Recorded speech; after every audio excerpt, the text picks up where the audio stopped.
It's coming home, it's coming home, it's coming, football's coming home, yeah! Hello YouTube and welcome along to Steve's Coronavirus Update episode 11. That's right, football is literally coming home because from today, the 17th of June, the Premier League is back and it is available to watch on your TV screens. The only difference though is you will not be seeing fans at the stadiums where these games will be played.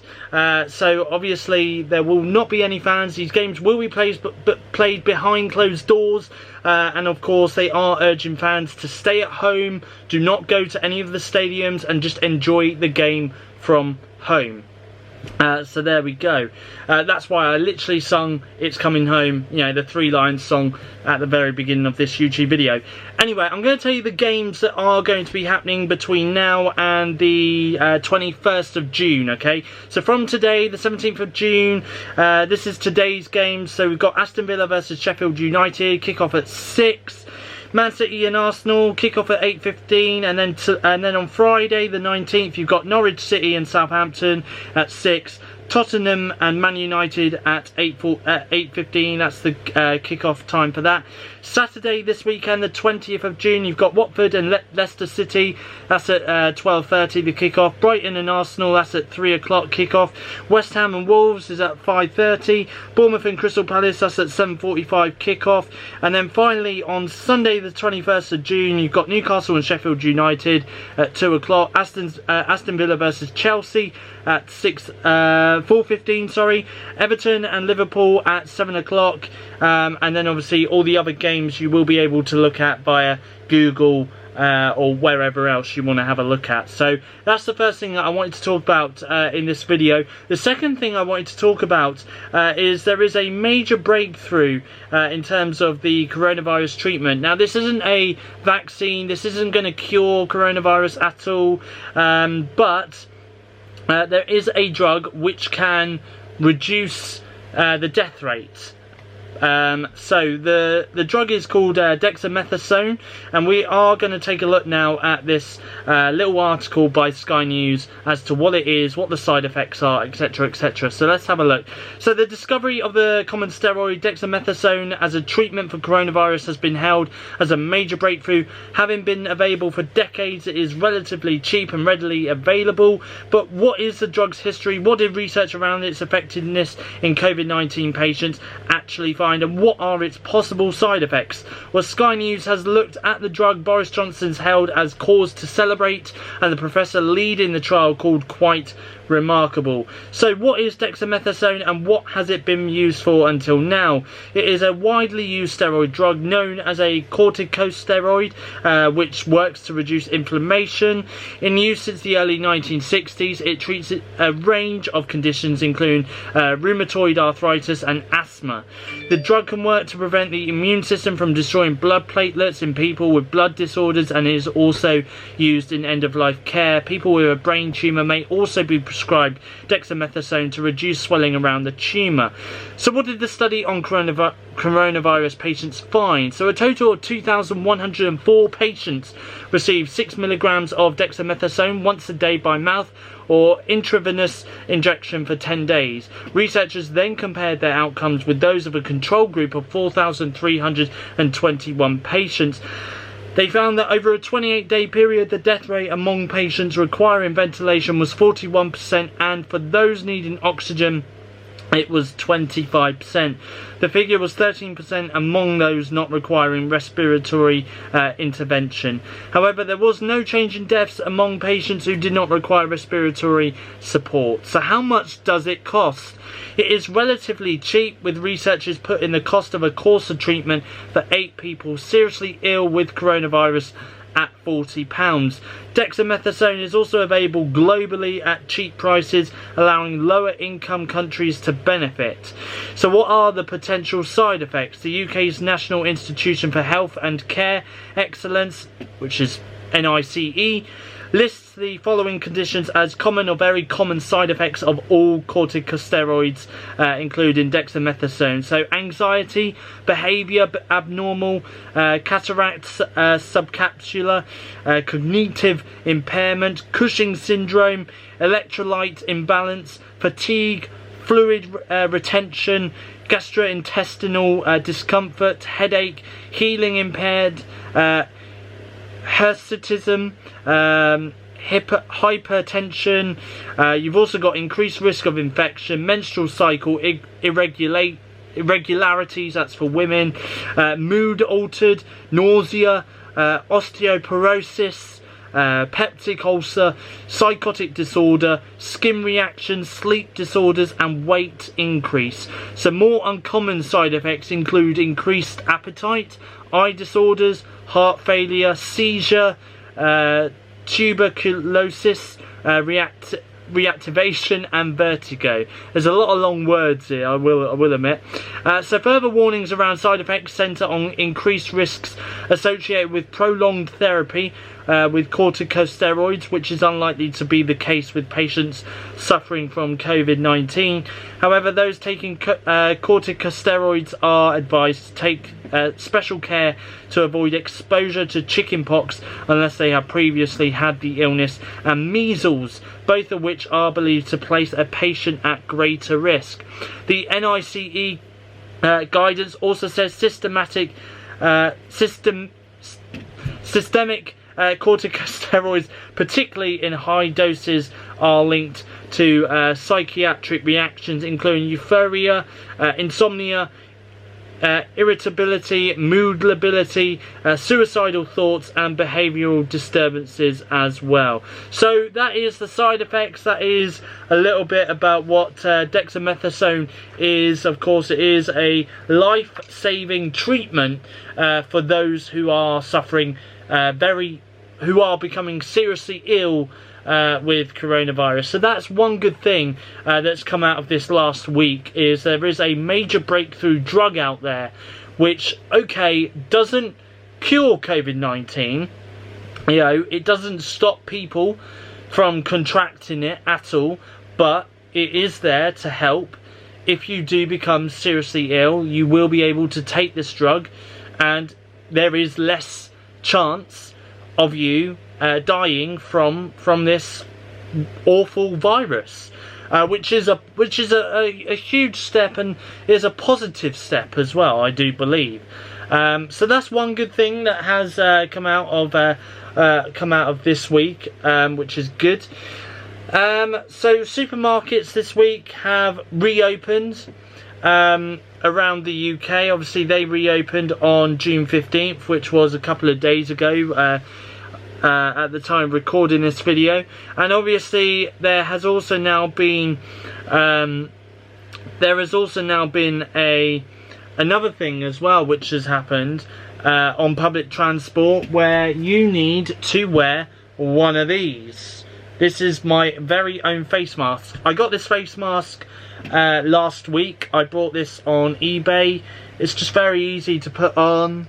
You know, I literally just put it around my face like that. Just make sure that my nose and my mouth is covered, which it is, and it fits as well. I can still see. I've had, you know, to be honest, with these, I have had a little bit of issues wearing the surgical face masks, because I've had some that are way too big for my face, or I've had some which are too little for my face. You know, you can still see like my chin and stuff like that through them. But obviously these are now compulsory to wear on trains and on buses in England, but they are recommended to be worn on buses and trains in Wales, but it's not compulsory to wear one of these on buses or trains in Wales. But I just had a look earlier before I started recording this. I'm going to take this off. But I looked at this article by the UK government, because I do follow them via Facebook. And obviously this week you are needing to wear, like I said, a face mask in England on buses and trains. But there is an article which I read, and I'm going to read you this article. This is on the UK government's website, and this is all about wearing face masks in public transport. Now I'm going to read you this, and then I'm going to tell you my thoughts on this article. Okay? So from the 15th of June 2020, it is the law that you must wear a face covering when travelling in England on a bus or coach, train or tram, ferry or hovercraft or other vessel, aircraft or cable car. Now, I never thought I would ever appear on YouTube and say it is against the law to not wear a face mask on a bus. You are breaking the law if you do not wear a face mask on a bus or a train. I never thought I would ever do a YouTube video saying those exact words, but I literally just have. So anyway, I'm going to continue reading. So if you do not wear a face covering, you will be breaking the law and could be fined £100 or £50 if you pay the fine within 14 days. That's 2 weeks. A face covering is a covering of any type which covers your nose and mouth. So this is how to wear and make a face covering. So some people don't have to wear a face covering. Oh no, I don't know. I think that was a link. Sorry, it's not telling you how to wear it. Sorry, my bad. So I'm just going to continue reading. Some people don't have to wear a face covering, including for health, age or equality reasons. Some transport staff may not wear a face covering if it is not required for their job. You should also wear a face covering in other enclosed spaces where it is difficult to maintain social distancing. For example, at stations, interchanges, ports and airports, and in taxis and private hire vehicles. A taxi driver or private hire vehicle operator may be entitled to refuse to accept you if you do not wear a face covering. The rule applies in situations where individuals from different households could be travelling together on a service such as a charter boat, but not if you are giving a lift to someone from another household in your private car. Surgical masks or respirators used by healthcare and other workers as part of personal protective equipment, PPE, should continue to be reserved for people who need to wear them at work. Face coverings are not a substitute for maintaining social distancing and good hand hygiene. The law requiring you to wear a face covering on public transport applies while you are in England. All UK nations recommend wearing a face covering while travelling on public transport, so you should continue to wear one if travelling into Scotland, Wales or Northern Ireland from England. If travelling from any other UK nation, you will be required to wear a face covering when you enter England. When you can remove your face covering. You should remove your face covering if asked to do so by a police officer or other relevant person. It is important to wash or sanitize your hands before and after touching your face covering.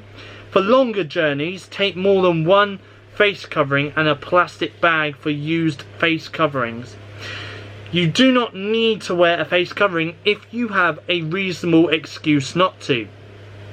Reasonable excuses include not being able to put on, wear or remove a face covering because of a physical or mental illness or impairment or disability.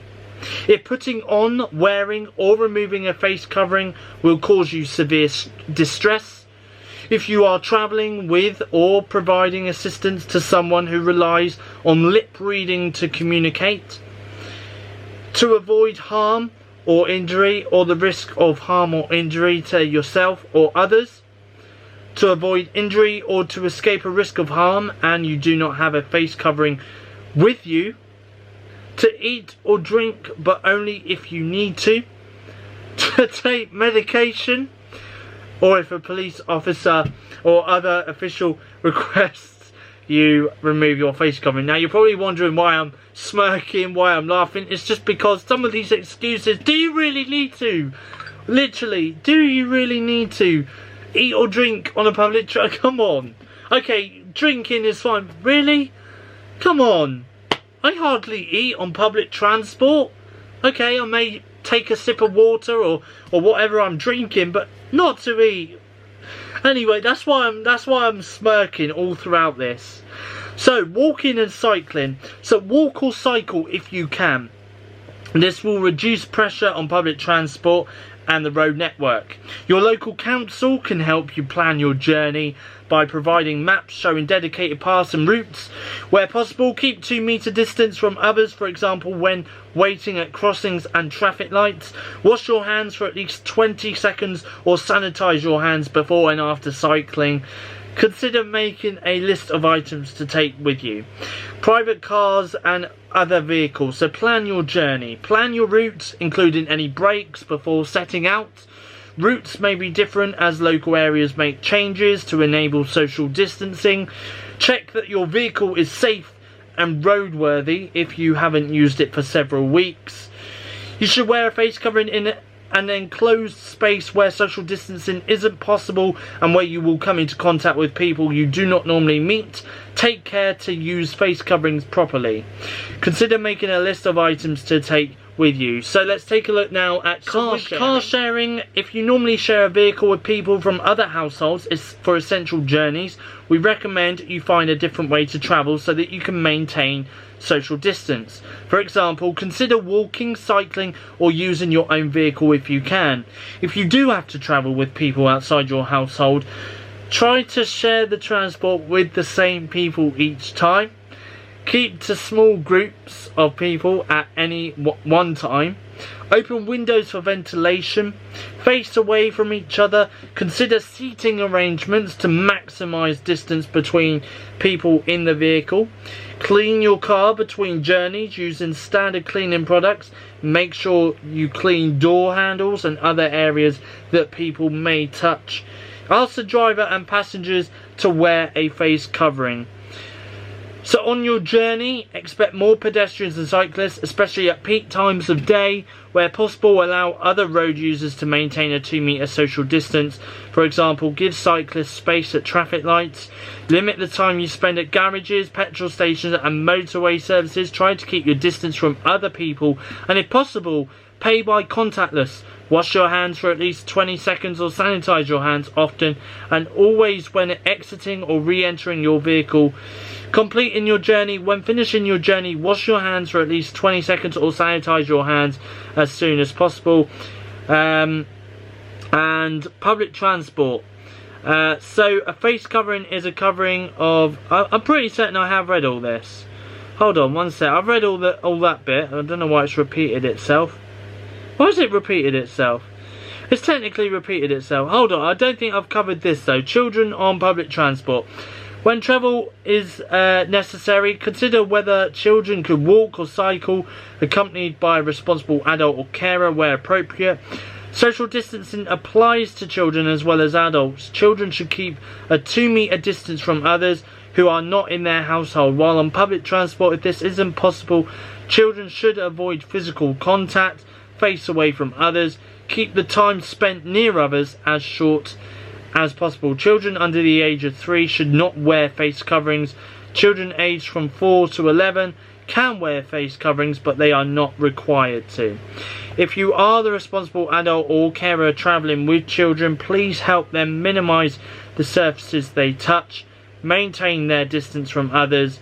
Wear their face covering, wash their hands for at least 20 seconds or sanitize your hands as soon as possible after the end of your journey. So there we go anyway. It is a very, very, very, very, very long list, which I'm not going to read all of it. No way. Because it's a very long article to read. But reading that, it kind of feels like as if Boris sat there in his office one day last week or something and said, you can do this, but you can't do that. You know, because that's technically what he is. He's one of those, you can do this, but you don't have to do this. You know? Literally. And that's kind of, you know, that's kind of why I was smirking throughout some of the reasons why you don't have to wear a face covering. Because it's like, hold on, you could make out that you could be distressed wearing one of those. You know? You know, you could literally make out to the bus driver who will refuse to allow you to be on. I can understand why asthmatics don't need to wear one of these, because obviously they're asthmatics and they're not that. I mean, of course, the ones I wear now are okay for breathing in, but obviously these aren't advisable for asthmatics, you know. And I do understand why, you know, a lot of people who do suffer with certain disabilities, you know, like severe disabilities and stuff like that, why they don't need to wear one of those, and that's appropriate. But, you know, to eat or drink on public transport, okay, I understand drinking, you know, if it's a hot sunny day, especially right now, given that it's the summer here in the UK, you know, obviously you're going to need to have a drink with you on public transport. But do you really need to eat on public transport, you know? Could you just not wait until you get off and then take your face covering off? You know, look, when I see my bus, when I wait for my bus, I put this on. As soon as I see my bus waiting at the bus stop, not far from where my work is, and I get on at the next bus stop, but I see the bus and I literally put this face mask on and I keep it on. It's probably on me for a good maybe 20 minutes max, you know, and then I take it off as soon as I get off the bus, and that's it, you know. I don't necessarily like wearing them, I don't really, but where it's compulsory to wear one of these, I have to wear it, because it is compulsory, it is the law to do so, which is why I wear one of these, you know. And these ones here, they literally on Amazon costed me around about £4.88. It wasn't on Amazon, sorry, it was eBay. I got these on eBay for £4.88. They fit my face fine, you know. I can breathe a lot better in these than what I do with the surgical face masks, you know. And you get a pack of 4 of these as well, which ain't too bad. They are reusable, they are rewashable as well, so they are definitely worth picking up. So there we go. I have actually looked at an advertisement yesterday for the bus company that we have here in Bournemouth, and they were saying obviously about it being compulsory to wear face coverings now on public transport, and a lot of the Facebook comments I saw was obviously about people who had their own experiences over the last couple of days getting on the buses, and the people on the bus, some of the people on the bus were not wearing face coverings. So yeah, so obviously I don't know how they're getting away with it. Maybe obviously some of them will be asthmatic, which is understandable. You know, the bus drivers I've seen on the bus, they've not worn face masks.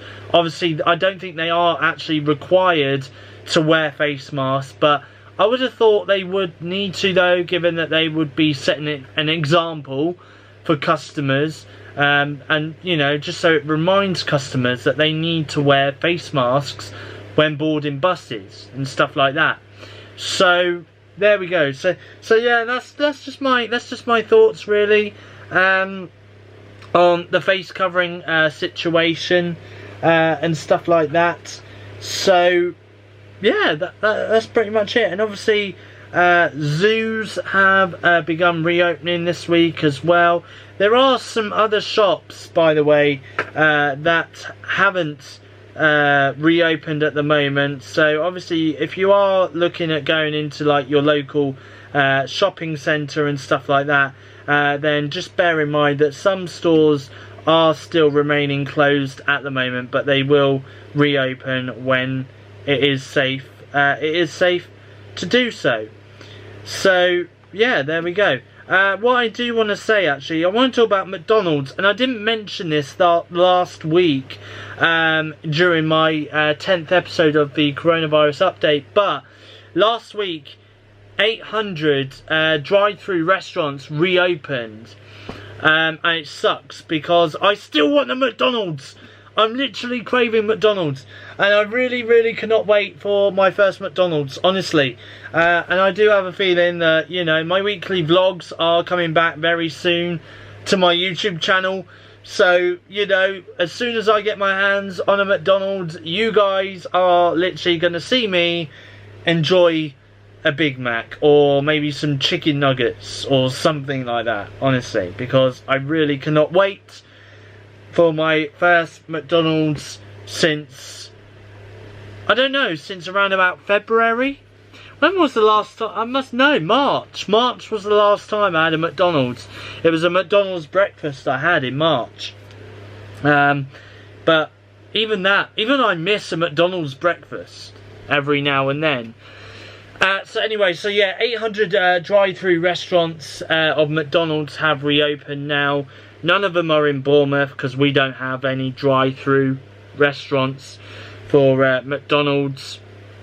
But from today, the 17th of June onwards, there are 11 Road Chef restaurants that are now open for motorway users, and there is a list of those which are available to that are reopening from today.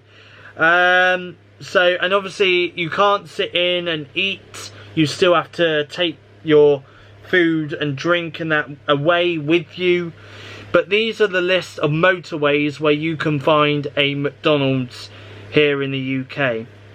So you got Strensham southbound MSA, that's the M5 southbound. You got Clackett Lane eastbound MSA, that's eastbound M25 between junction 6 and junction 5. You have got Chester MSA, Chester motorway serviced area. You got Magor MSA, that's M4J23A east and westbound. You got the Sandbach southbound MSA, that's M6 southbound junction 16 to 17. Ronham southbound MSA, that's M27 southbound. You got Durham MSA A1M J61 A177. You got Annandale Water MSA, that's A74 M junction 16. Got Taunton Dean southbound MSA, that's M5 southbound junction 25 to 26. You've got Watford Gap southbound MSA, Watford Gap motorway services area south. And finally you've got Tibshelf northbound MSA, that's junction 28 to 29 M1 northbound. So there we go. But yeah, there we go anyway. So they are also saying that they are preparing to reopen more restaurants for takeaway and will update you in the coming weeks. So I'm still needing to wait a little tiny while longer for my McDonald's fix, but it's okay, everybody. Next week, at some point next week, and you're gonna see this on the weekly vlog on June 29th, when the weekly vlog returns, I'll have a KFC instead. That's right.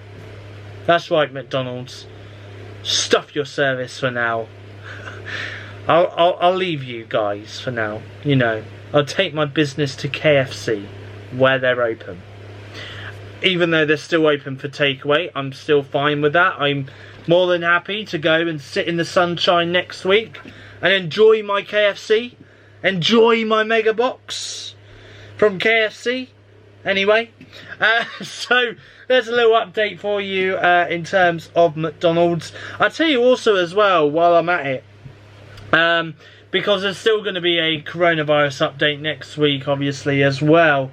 I will tell you something as well. Next week, while I'm filming my weekly vlog, I may also pop into Costa. I don't know at the moment whether I will or will not be able to.